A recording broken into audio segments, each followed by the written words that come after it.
Bom dia, povo. Bom dia, Patrícia, Suelen. Bom dia, bom dia, bom dia a todos vocês. Salvador, a galera, vão entrando. Aqui no sul hoje tá um pouquinho frio, 12 graus aqui na minha cidade, até a touquinha coloquei hoje para vencer esse frio. Não tava fácil nem levantar, pois ontem fui dormir um pouquinho mais tarde. Mas, como prometido, estamos aqui com vocês para hoje encerrarmos a nossa conversa sobre inquérito policial. Trabalhamos ontem a parte inicial de inquérito e agora, Claudinha, bastante. É só flusão, amanhã vai esquentar isso aí. Vamos ver, Carlos. Eu acho que não, hein? Acho que já deu para esse teu flu aí. Mas aí, quinta-feira, a gente conversa. Bom, pessoal, então hoje a gente vai dar continuidade à fala sobre inquérito, tá? E eu vou, no final, ali, passar para o Pedrão para ele resolver algumas questões com vocês, beleza? Hoje eu vou mais devagar no pedal aqui, porque eu tenho um treino de corrida hoje para as 10h30 ali, treino de tiro aí, judia do cara. Então eu vou devagarinho aqui. Oi, gorda, bom dia, beijo. Olha só, galera, vamos lá então. O que a gente estava trabalhando ontem e que a gente vai dar continuidade hoje. Um breve resumo aqui nos 5 primeiros minutos de aula expositiva, que já deu meus 2 minutos de aquecimento. Nós vamos falar o que nós falamos ontem. Sim, Elizabeth, ela fica gravada aqui no Instagram, fica no Spotify, fica gravada no YouTube. A Elizabeth deve ser nova aqui, mas ela fica assim, tá? E seja bem-vinda, Elizabeth. Olha só, gente. Esse assunto que nós estamos tratando, inquérito policial, é um assunto muito caível na tua prova, tá? E eu quero só rememorar aquilo que nós trabalhamos ontem contigo. Ontem nós trabalhamos que o inquérito policial é um procedimento administrativo, preparatório e inquisitivo, presidido pelo delegado de polícia, que tem por finalidade buscar os elementos de autoria e de materialidade que um crime foi praticado, a fim de que uma futura ação penal pode ser, proposta. Vimos que o inquérito policial ele é preparatório porque prepara uma ação penal, ele é sigiloso porque é da essência da investigação, mas que esse sigilo não se aplica ao juiz, não se aplica ao promotor e também não se aplica ao advogado. No tocante ao advogado, eu falei com vocês que os fundamentos para que ele tenha acesso a este inquérito é o artigo 7º, inciso 14 do Estatuto e a súmula vinculante de número 14. Disse também que esta súmula vinculante, tá? Quando não for cumprida, cabe uma reclamação ao Supremo e que o mandado de segurança é o remédio para quando o advogado peticionou para ter acesso com fundamento na lei e o delegado não cumpriu a determinação legal, se tornou, a partir desse momento, a autoridade coatora passível de mandado de segurança.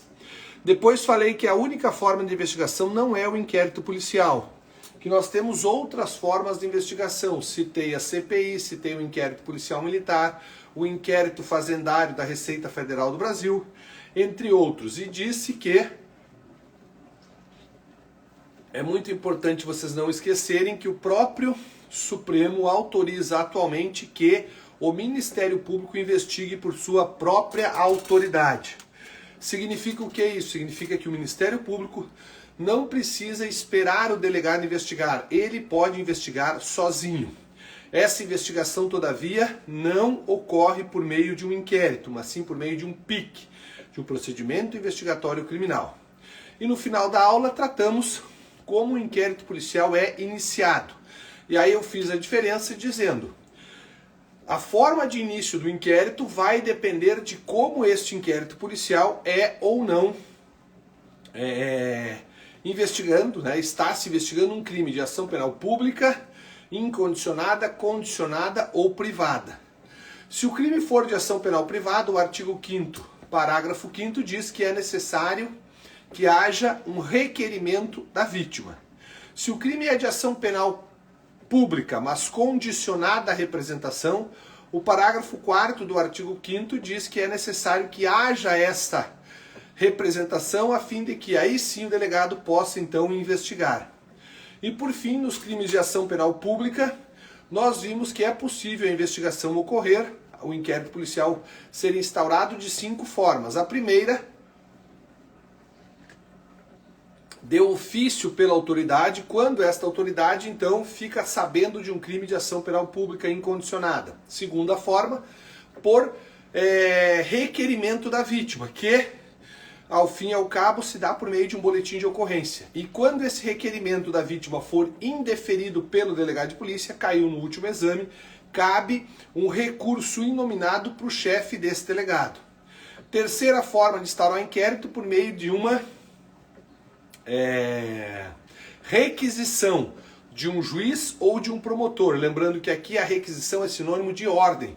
E um detalhe importante: caso um promotor, caso um juiz façam uma requisição e o delegado instaure o inquérito e esta requisição foi abusiva, a autoridade coatora não será o delegado, mas será o juiz ou o promotor. E isso faz com que eventual habeas corpus a ser impetrado não seja impetrado no juiz da comarca, e sim lá no tribunal competente.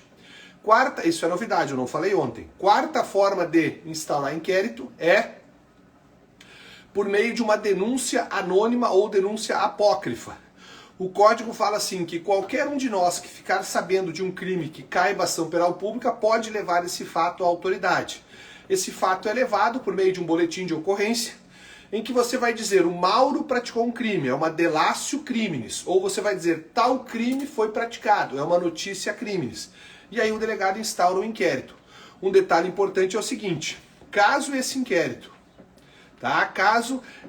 essa denúncia seja anônima, também conhecida como denúncia apócrifa, são sinônimos, deve haver uma investigação prévia para ser analisado se há ou se não há uma viabilidade naquela denúncia, para só depois ser instaurado o inquérito.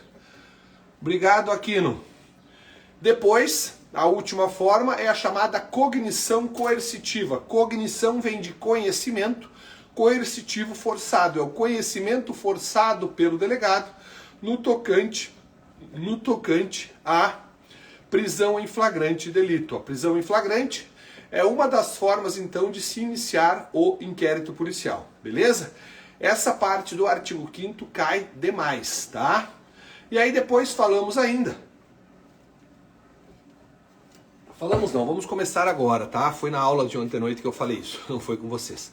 Mas observem aqui, quais são os procedimentos que devem ser feitos pelo delegado no decorrer do inquérito? Pessoal, existe um artigo no código que é chamado de a cartilha do delegado, a cartilha do policial, que vai dizer ali o que deve este policial, este delegado fazer quando da instauração de um inquérito. E ela diz lá no seu artigo 6º que o delegado deve dirigir-se ao local dos fatos, deve preservar as provas, deve ouvir o ofendido. Enfim, tudo aquilo que o delegado deve fazer está lá no artigo 6º.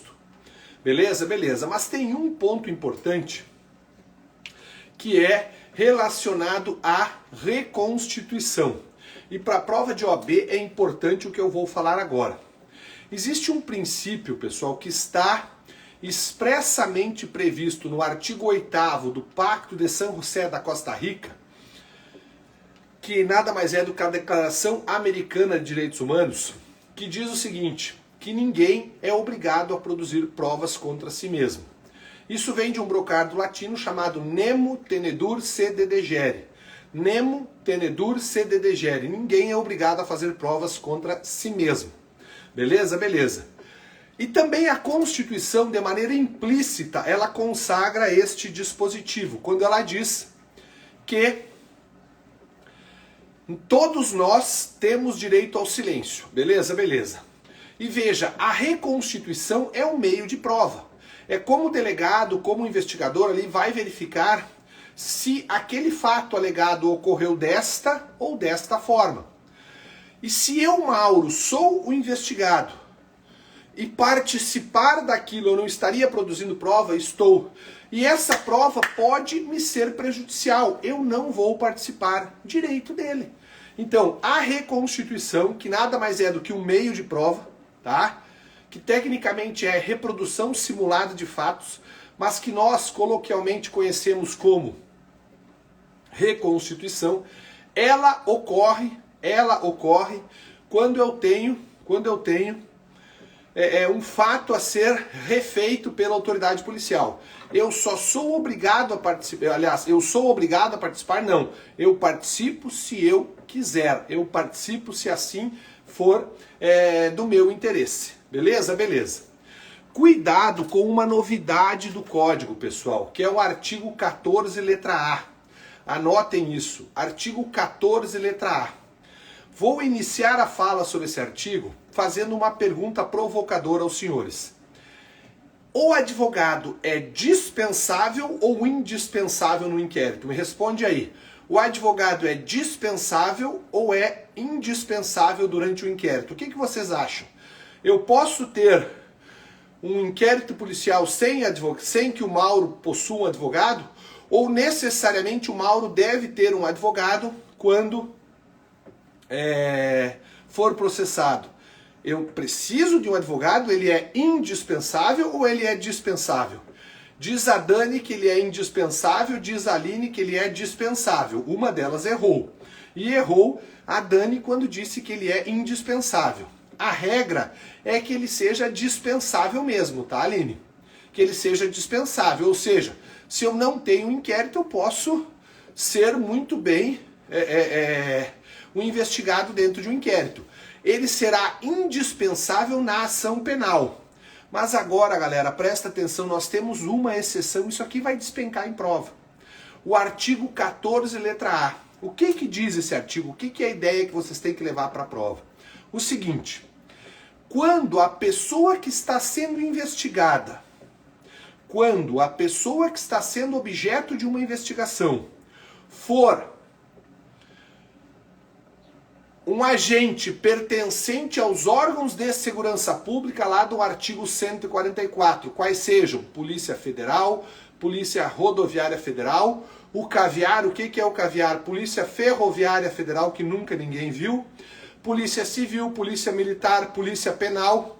Quando estes agentes forem investigados em um inquérito policial por terem feito uso de força letal no exercício de suas atividades, o pacote anticrime trouxe a necessidade de que nós tenhamos sim um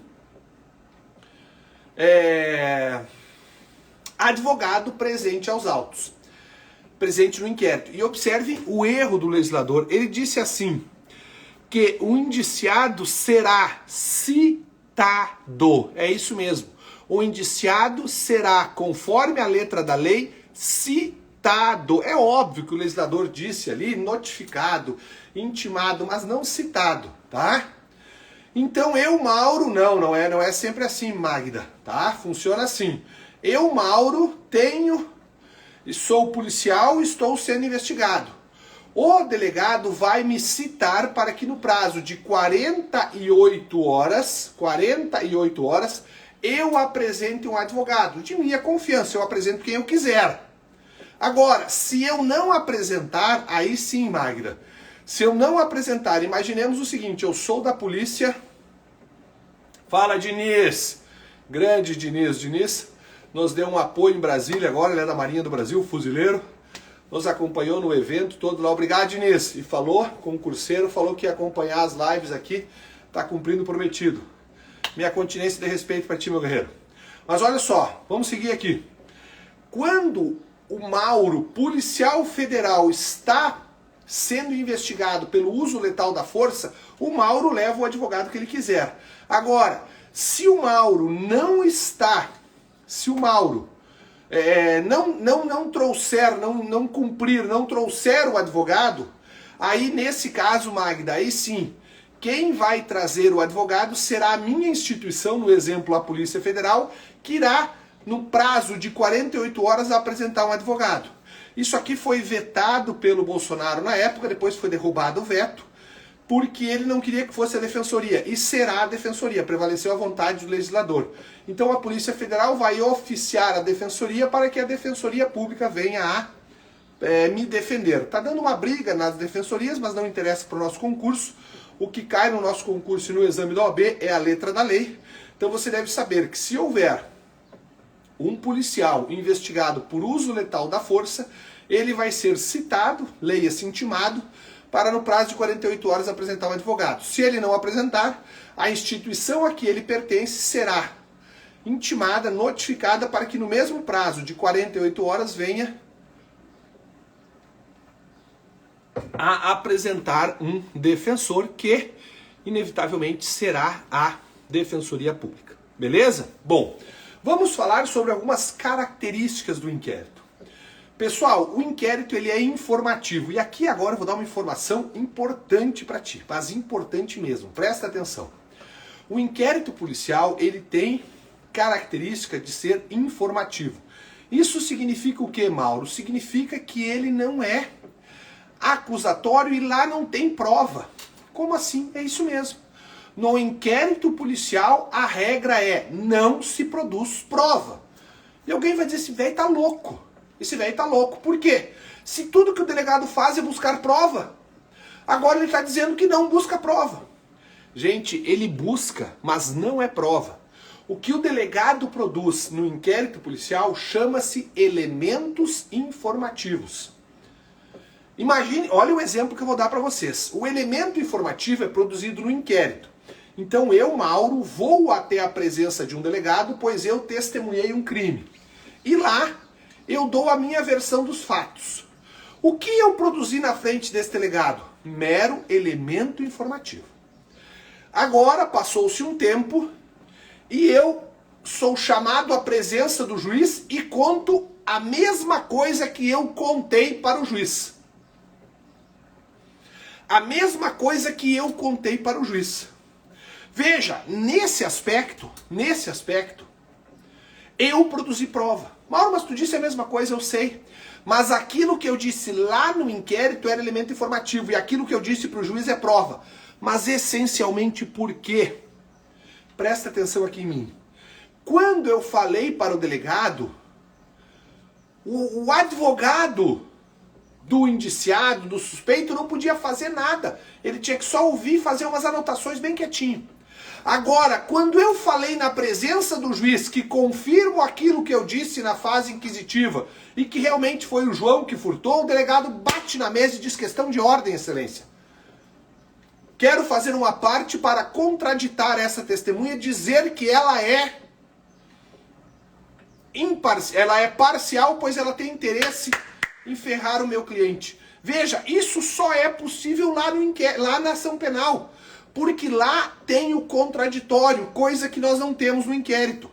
Por isso que o artigo 155, numa clareza cristalina, disse: elemento informativo é produzido no inquérito, vírgula, pois prova é aquilo que é produzido em contraditório judicial. E o mais legal disso tudo é o seguinte: imaginem que um delegado trabalhou muito, mas muito bem. E os elementos informativos foram conclusivos de que eu sou o autor do fato. O promotor tranquilo com isso, chega e diz assim: não vou produzir prova em juízo, pois o meu colega delegado já praticou todos esses atos e não há dúvida que o Mauro é o autor do crime. O juiz concorda com o promotor, princípio da economia processual. Condeno o Mauro com base nos elementos informativos. Erraram os dois. Porque o artigo 155 é cristalino, eu disse, ao pontuar que não se pode condenar ninguém com base exclusiva nos elementos informativos. Maurão, mas quer dizer que os elementos informativos não servem para merda nenhuma? Serve. Serve para serem analisados no conjunto probatório. O que o artigo veda é que você use os elementos informativos de maneira exclusiva para condenar alguém. Então é sim obrigação do promotor, obrigação do órgão de acusação, que pode ser até um advogado na acusação privada, reforçar, transformar aquele elemento informativo em provas. Porque se ele não fizer isso, não haverá condenação. Isso está lá no artigo 155. E um detalhe importante, pessoal.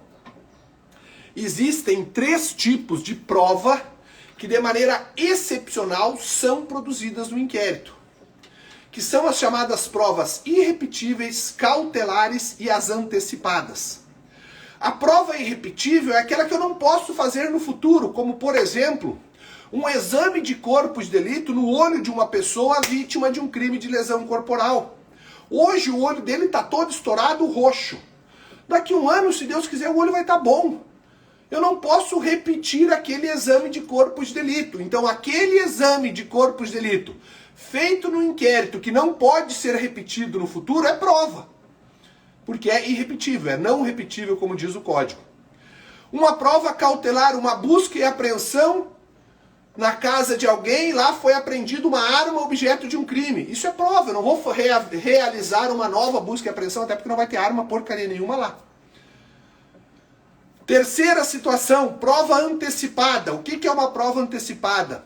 É aquela prova que não pode aguardar o momento oportuno para ser feita. Exemplo, o cidadão está muito velho, ou o cidadão é um nômade mundial, que vive viajando pelo mundo, que ao cruzar pelo Brasil ele presenciou o crime. E se ele presenciou aquele crime, ele tem que ser ouvido agora. Por quê? Porque ele tem passagem para Guatemala depois de amanhã. E aí nós vamos então ouvi-los hoje. Vamos instaurar um incidente em que eu chamo a acusação, chamo uma defesa, chamo o juiz e o cara é ouvido. Eu vou antecipar essa prova.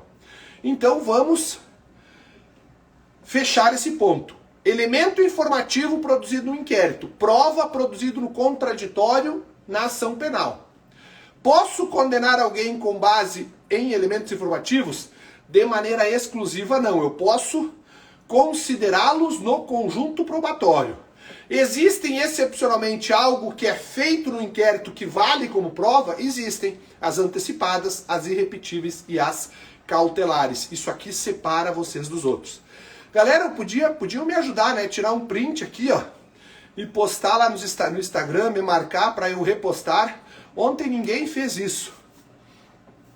Manuela, Papito. O Manuel só dá as palpites legal. Nômade mundial, acabei de inventar, Papito. Tá? Nem sei se existe essa porra aí.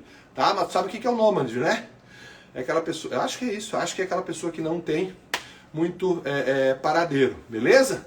Mas existem pessoas que viajam pelo mundo. Eu vi esse dia uma reportagem do argentino que eu viajo muito de moto, mas o cara viajou sei lá quantos anos ele ficou viajando de moto, coisa que eu não posso fazer, né? Mas agora, em outubro, nós vamos para a Argentina, se Deus quiser. Ai, Mauro, aí não vai ter live, eu vou fazer uma live até lá da Argentina para vocês, pode deixar que eu faço isso. Beleza?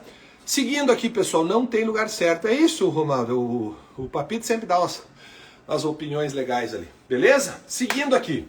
Outra característica do inquérito, pessoal. Já falei que ele é sigiloso, que ele é inquisitivo. E cuidado, ele é obrigatório e dispensável. Aqui poderá dar um tilt. Peraí, como é o velho tá louco. Agora vai enlouquecer.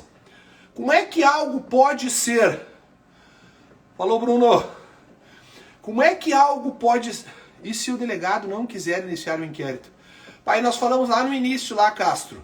Tá? Se ele não quiser iniciar o inquérito por conta de um requerimento da vítima, cabe um recurso ao chefe de polícia, na forma do artigo 5º, parágrafo 2º. Dá uma lida lá e, por favor, veja a live de ontem que eu explico bastante isso. Mas seguindo aqui. O inquérito ele tem duas características que, a princípio, parecem antagônicas. Quais são essas características? Ser ao mesmo tempo obrigatório e dispensável. Como pode uma coisa ser obrigatória e dispensável? É porque essa característica, ela se refere a sujeitos distintos. Querem ver? O inquérito é obrigatório para o delegado. O delegado, ele faz cara crachá. Eu chego, delegado, fala, filhão, delegado, furtaram a minha... furtaram não, né? Ô, delegado, o João pegou a minha água, minha garrafa d'água. O delegado vai olhar no artigo 155 e vai dizer: subtrair para si ou para outra em coisa alheia móvel, pena de 1 a 4 anos. Vai ter que estar no inquérito. Porque para o delegado é obrigatório, o delegado faz uma análise formal, cara crachá. Ocorreu um fato que em tese subsume-se ao tipo penal, ele deve estar ao inquérito. Por isso, para ele é obrigatório. Já para o promotor, o inquérito é dispensável. Está lá no artigo 39, parágrafo 5º, que diz assim, que se o promotor receber informações e nessas informações tiver autoria e materialidade delitiva e ele se convencer disso, ele instaura uma ação penal sem a necessidade de um inquérito, dispensa o inquérito. Exemplo, ele recebe uma sindicância muito bem feita, nesta sindicância consta que não interessa, não, Manuel Papito, não interessa, delegado não faz análise significante, senão eu teria falado, tá? Delegado não trabalha em significância, significância é trabalhado por promotor e principalmente por juiz, por tribunal, por órgão julgador. Veja, mas eu li um livro de um delegado que ele diz que trabalha, ele diz, mas não trabalha, tá? Ele deve instaurar um inquérito, até mesmo sob pena de prevaricação. Quem vai dizer se a tipicidade material foi ou não afastado é o julgador ou o promotor, sendo corroborado depois pelo julgador, beleza? Mas então seguimos aqui. Já me perdi com a pergunta do Papito. Onde é que eu tava? Onde é que eu tava? Deixa eu ver. Tá, exemplo, tá? Um promotor recebeu uma sindicância de uma universidade federal muito bem feita por 3 servidores, professores da instituição, de direito ainda, para dizer que foi bem feita. E nessa sindicância ficou caracterizado a autoria por parte de um outro professor e a lesão que ele causou na universidade. O que faz o promotor? O promotor tem 2 opções, né? Ou ele requisita o inquérito ou ele denuncia. Ele denuncia. Forte no artigo 39, parágrafo 5º, passo a denunciar o réu. Você foi. Beleza? Beleza. Pessoal, o inquérito ele tem um prazo. E este prazo do inquérito ele vem a respeitar um direito fundamental, tá? Que nós temos. Que direito fundamental é esse, Mauro? É o direito à razoável duração do processo. A razoável. Deixei a minha garrafinha ontem lá no jiu-jitsu até o... Ô Léo, se estiver olhando aí, não esquece da minha garrafa. Olha só. Este inquérito policial, ele deve respeitar o artigo 5º, inciso romano 78. Esse inciso foi acrescido à Constituição por força da emenda constitucional 45, que trouxe um direito para nós de razoável duração do processo. Até porque o processo já é uma pena. E tem que acabar logo essa porcaria. O inquérito é a mesma coisa. Por conta disso, o inquérito é temporário. E qual é o prazo do inquérito? Esse tipo de questão é inadmissível tu errar. Tá? Vamos lá. Qual é o prazo do inquérito? Depende. Depende do quê? De inúmeras variáveis. Primeiro, o cara tá preso ou o cara tá solto? É a Polícia Civil? É a Polícia Federal? É droga? Não é droga? Vamos por partes. Primeiro, vamos no básico. Artigo 10 do Código de Processo Penal. Quando a Polícia Civil está investigando um crime que não é droga, a Polícia Civil tem, se o cara está preso, 10 dias para investigar e, em regra, Não, Jean, não, aí, olha só, ela diz assim, Maurão, sugestão, desativa os comentários. Aí eu largo a live, tá? Porque os comentários me fazem saber quem entrou, eu interajo, senão eu fico aqui, eu não tenho como... Aí fica muito... É que tu não se coloca no meu lugar, viu? Eu sei que a tua ideia é fantástica, Jean. Mas, Jean, se eu desativar os comentários, eu fico falando pra mim. Pelo menos aqui eu sei que a Thaís entrou, eu sei que a Elza entrou, eu sei quando meu filho entrou, entendeu? Eu não desativo, porque senão fica muito... Já é ruim ficar falando pra porcaria do celular, que eu gosto de aula com pessoas. Imagina se eu desativar o celular. Aí eu largo de mão. Aí acabou, tá? Beleza? Então não desativo, a galera vai perguntando e eu vou respondendo aqui. Às vezes quando eu vejo que a pergunta é desinteressante eu não respondo, mas eu vou administrando. Mas vamos voltar aqui. Onde é que eu tava? Agora sim eu me perdi. Eu estava falando... da razoável duração do processo. Vamos lá. A Polícia Civil está investigando. Não é droga, ele tem 10 dias se o cara está preso. Existe um artigo que diz que é possível o juiz das garantias prorrogar por até 15 dias a mais, mas esse artigo ainda está sendo analisado pelo Supremo. Então tu vai para a tua prova dizendo o seguinte: Réu preso, 10 dias, improrrogável. Réu solto, 30 dias, mais o prazo que o juiz vier a conceder, pois este caso é prorrogável, beleza? 10 dias improrrogável no preso, 30 dias prorrogável no réu solto, no indiciado solto. Essa prorrogação vai ser o prazo que o juiz determinar, beleza? Beleza. Cuidado no caso da Polícia Federal. Quando for Polícia Federal investigando um crime que não seja droga, vocês vão entender daqui a pouco por quê, que não seja droga, diz a lei que regulamenta a Polícia Federal que ela terá 15 dias para investigar, prorrogado por mais 15. Prorrogado por mais 15. E no caso de réu solto, aí vige a regra geral. 30 dias, prorrogável por mais o prazo que o juiz determinar. Por que eu separei a Polícia Civil e a Polícia Federal quando elas estão investigando drogas? Por conta, pessoal, do que diz a Lei 11.343, ela traz um prazo diferente para a investigação de drogas. E vocês irão observar, valeu, Marcão, vocês irão observar que este prazo da Lei de Drogas é um prazo mais, ele é contemporâneo e é um prazo mais, vamos dizer assim, mais racional. Por quê?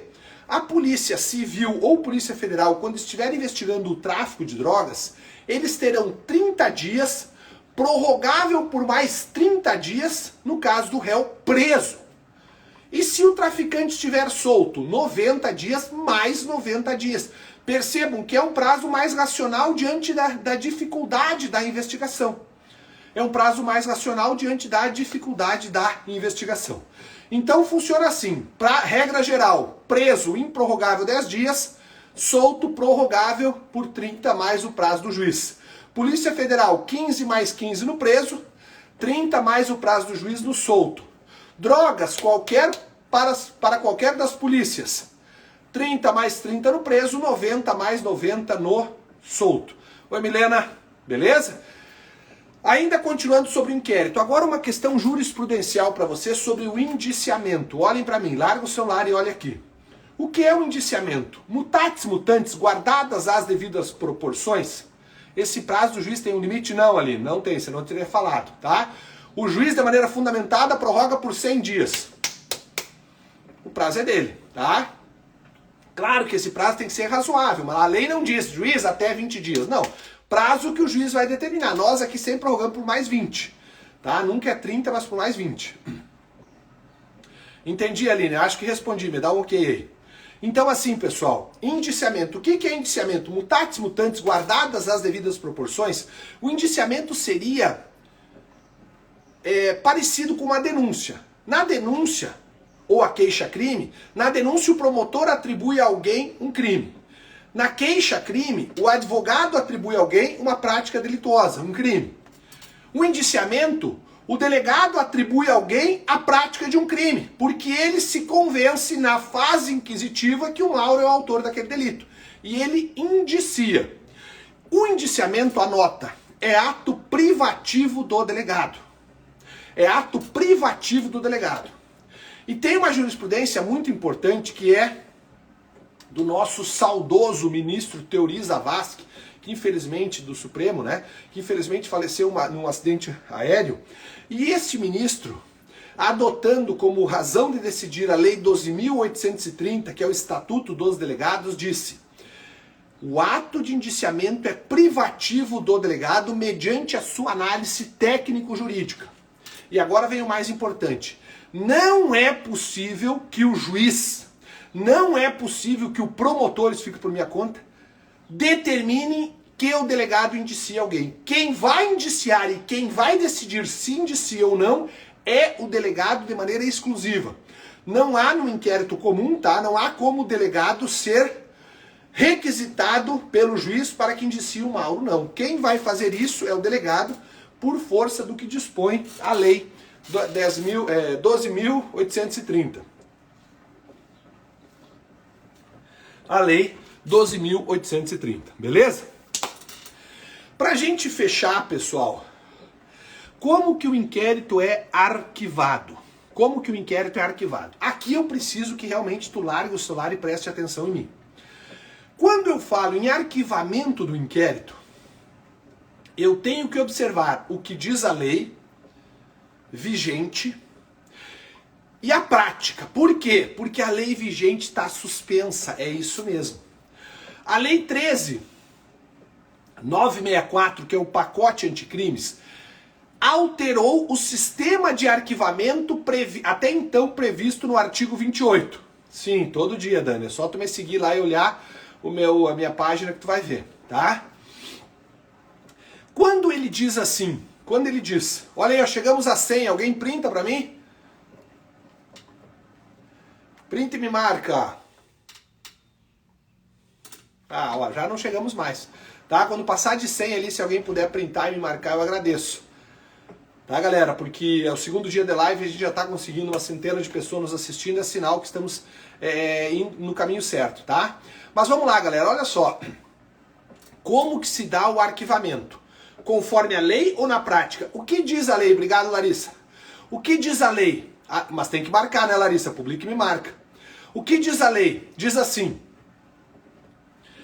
que o arquivamento será feito pelo Ministério Público solito, como diz no Sul, sozinho. Isso está escrito no artigo 28 do CPP, se vocês forem ler agora. Mas, Mauro, não é assim que se dá o arquivamento? Não, não é assim. Não é assim que se dá o arquivamento. De que forma ocorre o arquivamento hoje na prática? Em face desta suspensão do artigo 28, ainda que de maneira liminar, lá no dia 23 de janeiro de 2020, pelo ministro Fux, que até hoje não foi revisto pelo Supremo, uma lástima, está suspenso e o arquivamento se opera na forma anteriormente prevista na lei, que é a seguinte: o promotor se manifesta pelo arquivamento, tecnicamente a gente fala promove o arquivamento, e quem decide se arquiva ou não é o juiz mediante decisão judicial. Então funciona assim: na lei, o Ministério Público arquiva sozinho. Na prática, o juiz arquiva mediante provocação do MP. Mauro, como que eu tenho que ir para a prova? Sabendo as duas formas e observando o comando da questão. Como regra, é perguntado a prática. Então, hoje, atualmente, o juiz continua arquivando. E o promotor continua pedindo, MP. Ele pede. Pedir. Beleza? Agora observe aqui comigo. E o desarquivamento é possível? É possível, artigo 18. Quando que é possível? É possível o arquivamento no caso o desarquivamento no caso de provas novas. Para a tua prova vai cair se for uma prova nova. Então foi arquivado por falta de prova. Foi arquivado por falta de chegar-se a uma autoria. Veio uma testemunha e diz, não, eu vi. Foi o Mauro que matou. Essa testemunha estava disponível por ocasião do arquivamento? Não. Então ela é uma prova nova. Nós vamos desarquivar, está escrito lá no artigo 18. E também tem uma súmula, que eu não me recordo agora, que corrobora com isso. Mas um detalhe importante para a gente separar vocês dos outros. Anota isso. Se o arquivamento foi porque o fato era atípico, ou seja, não havia previsão legal, não é possível desarquivar. Vamos imaginar que um delegado de polícia instaure um inquérito por conta de determinada pessoa que era adúltera. Ocorre que o crime de adultério não mais existe. Estava no artigo 240 do Código Penal e não mais está. O adultério é imoral, mas não é mais ilegal. E aí o promotor, olha, requer o arquivamento por atipicidade, o juiz no despachinho de 2 linhas, arquivo, se realmente é atípico, ponto. Esse aí não pode ser revisto. Não pode ser revisto. Beleza? Galera, encerrei os 40 minutos, encerrei inquérito policial. O que eu falei ontem e hoje, que você assiste lá no YouTube mais rápido ou no Spotify, aonde você estiver, e esta aula de hoje, que na primeira hora da tarde ali, ela sobe, tá? Basta para tua prova, acredita que basta. Agora, Pedrão, entra aí, o Pedrão vai entrar para fazer com vocês, conosco, né, porque eu também fico assistindo, fazer algumas questões. E essas questões é porque a gente adota o método CEISC. Eu tenho o quê? Eu tenho a leitura de você dos artigos que eu falei, eu tenho um pouquinho, aí, solidificar o conhecimento de vocês, que é a participação do cabeça aqui, do meu Pedrão, resolvendo algumas questões com vocês. E aí está ele, cadê ele? Cadê ele? Agora sim, então, como sempre, olha aí, ó, até Bom passou. dia. Ele usa um filtro para ficar bonito.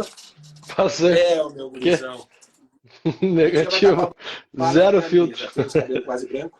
Vai lá, cabeça, tá contigo aí, beijão, te amo. Cara, tá aparecendo umas aqui, tô ficando assustado.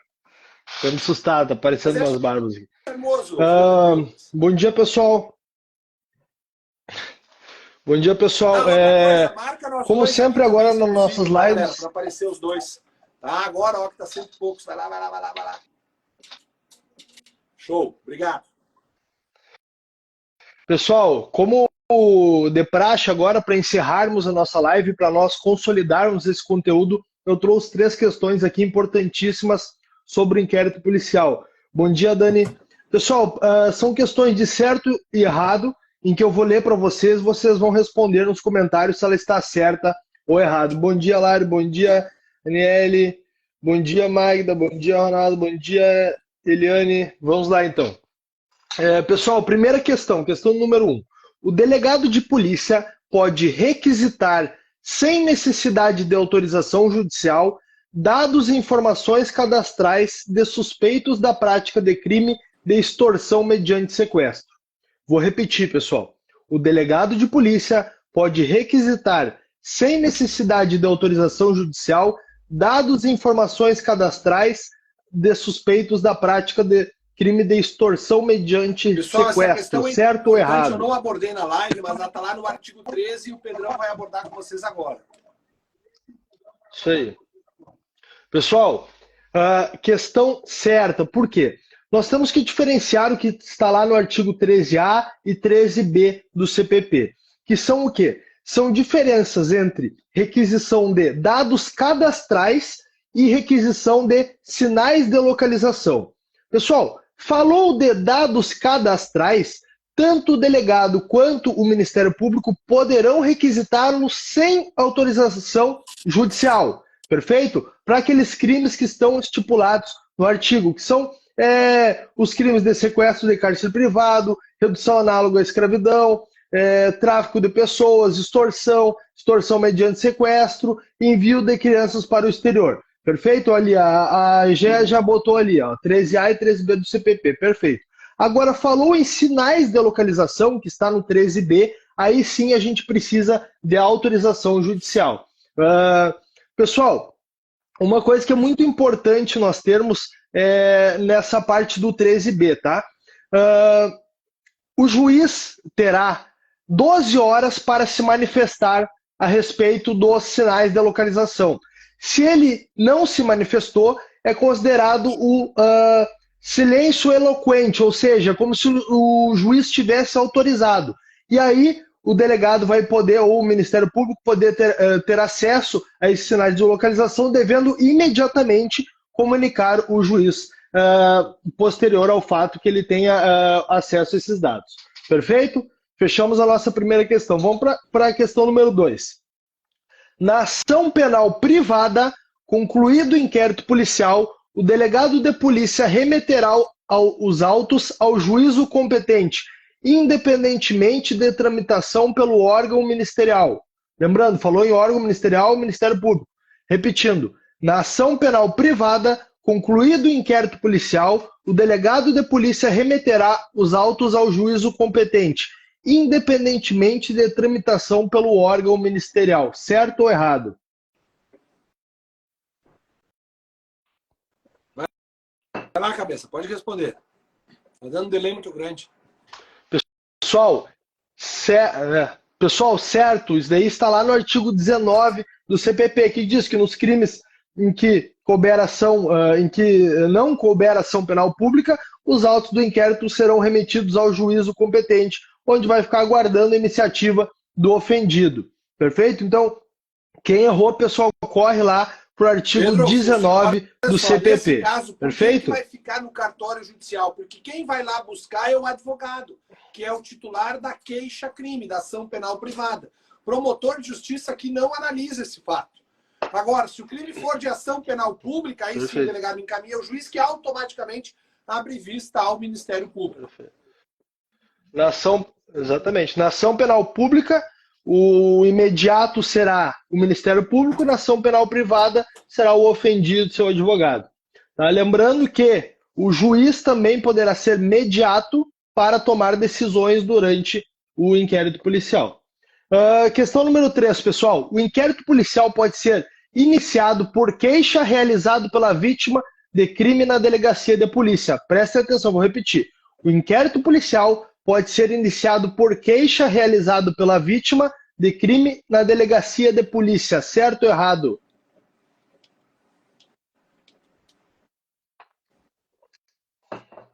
Pessoal, questão errada. Nessa questão aqui, a banca tenta confundir vocês a queixa-crime com o requerimento que o ofendido vai fazer na delegacia.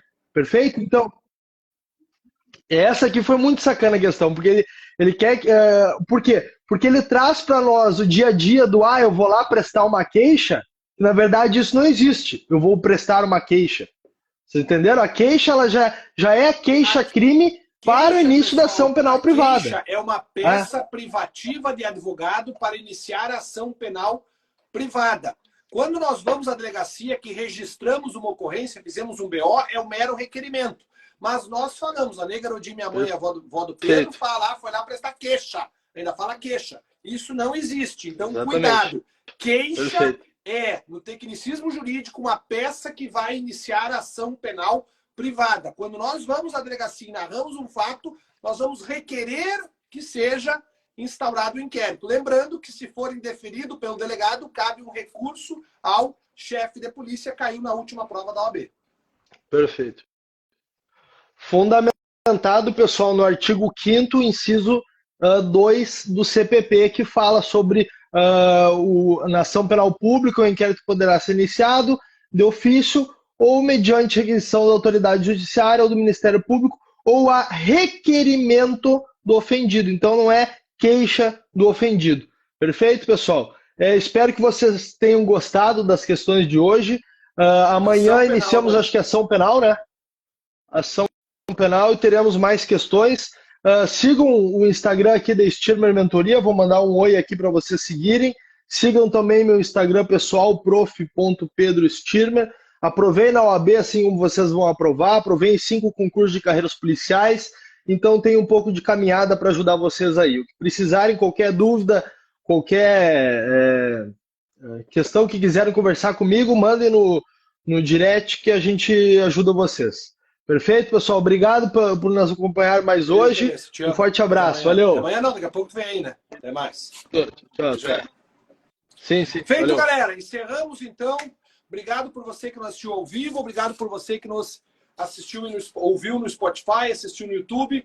Beijo grande. Se liga que na sequência vem mais Penal em Movimento. Está sendo de grande valia.